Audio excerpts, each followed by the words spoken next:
আজকের দিনটি কেমন লাগছে আপনাদের? আজকের দিনে আমরা যে এই যে স্বাধীন হয়েছে এই দিনটাকে দীর্ঘ গণতন্ত্রের জন্য যে দীর্ঘ যে যাত্রা, এই যাত্রা আজকের দিনেই সফল হয়েছে।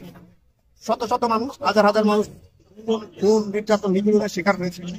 বিশেষ করে যারা নির্যাতন বিরোধী, যারা ফ্যাসিজম বিরোধী আন্দোলনে যারা সম্পৃক্ত ছিল, তাদের উপরে স্টিমুলা চলেছে।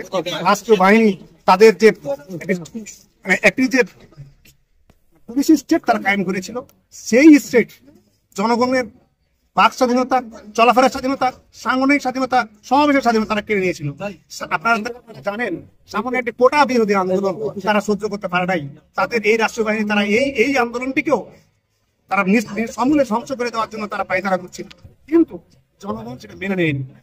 এই যে অগ্নিস্ফুলিঙ্গ যে তৈরি হয়েছিল, অগ্নিস্ফুলিঙ্গ যে বিভিন্ন জায়গায় চলছিল বাংলাদেশের আনাচে কানাচে, সেটাই এই কোটা বিরোধী আন্দোলনের মাধ্যমে আমাদের বহিঃপ্রকাশ ঘটিয়েছে। এবং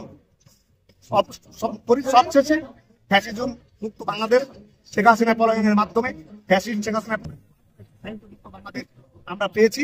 এই যে স্বাধীনতা, এই স্বাধীনভাবে আমরা আজকে কথা বলতে পারছি, এই জন্য আমরা সবাই উদ্বেলিত, আনন্দিত।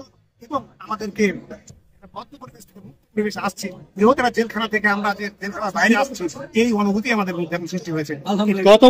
গত বছরের এই দিনটিতে আজকের যে মুহূর্তটা প্রায় 2টা বেজে যাচ্ছে, এই মুহূর্তটাতে শেখ হাসিনা সরকার পালিয়ে গিয়েছিল।